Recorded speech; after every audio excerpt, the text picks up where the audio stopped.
Dewan Pimpinan Wilayah Asosiasi Pendamping Masyarakat dan Desa Nusantara atau DPW APMDN, Jumat siang, 21 Maret 2025, mendatangi kantor Dewan Adat Wilayah 3 Doberai Papua Barat dan Papua Barat Daya, untuk meminta Dewan Adat menjembatani masalah yang sedang mereka alami, di mana mereka sudah bekerja sebagai pendamping masyarakat dan desa di 5 kabupaten, di seluruh provinsi Papua Barat Daya, namun sejak bulan Januari 2025, belum mendapat bayaran.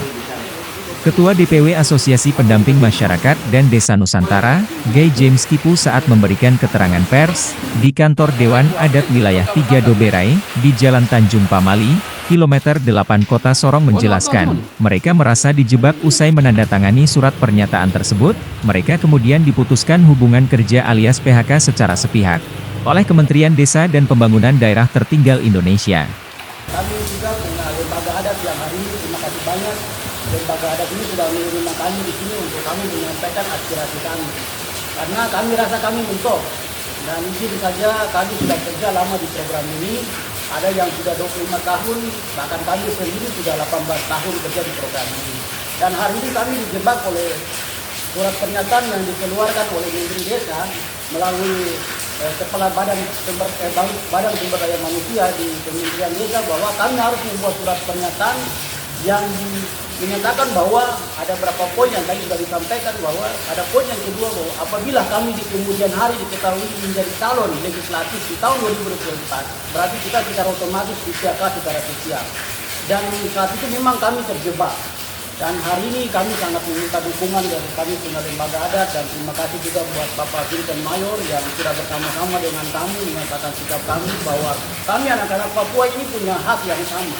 Kami merasa bahwa hari ini kalau Kementerian Desa melakukan hal-hal itu untuk teman-teman pendamping satu Indonesia termasuk kita di Papua Barat, kami rasa itu tidak wajar dan tidak manusiawi. Karena kami juga anak negara, kami juga anak bangsa, dan kami juga warga negara yang bisa mengkomplain keputusan yang menurut kami salah. Jadi hari ini mungkin kami mewakili teman-teman pendamping yang ada di Papua Barat, bahkan di Indonesia, dan bahkan di tanah Papua khususnya ini, kami meminta supaya Pak Menteri Desa bisa mencabut semua kebijakan yang mereka kasih keluar buat memisahkan kita pendamping yang ada di tanah Papua dan teman-teman yang ada di Nusantara.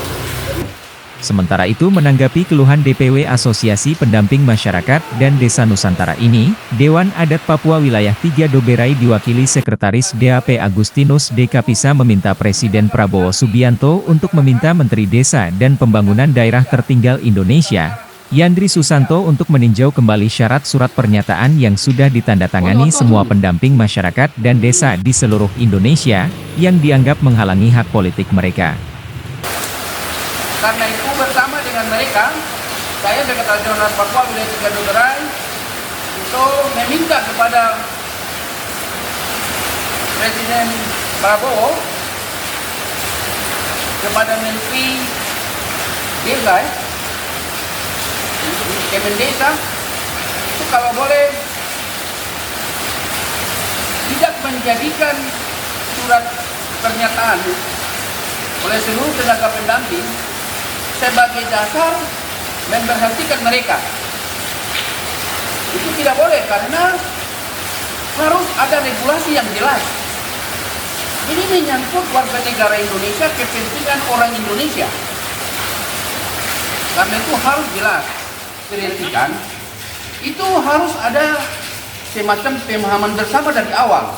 Oke, kalau kalian mau ikut jadi tenaga pendamping periode 2025-2026 sampai dengan 2030, itu tidak boleh lagi mengikuti pemilu, sehingga itu menjadi dasar.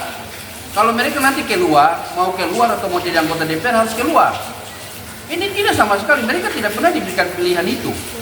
Ini seolah-olah kerjanya Kementerian Desa ini cari-cari masalah tenaga pendamping untuk dikeluarkan. Saya kira itu Jadi perjuangan kita perjuangan masuk akal sekali. Kalau memang mereka mau diberhentikan, tidak perlu izinkan mereka ikut pemilu.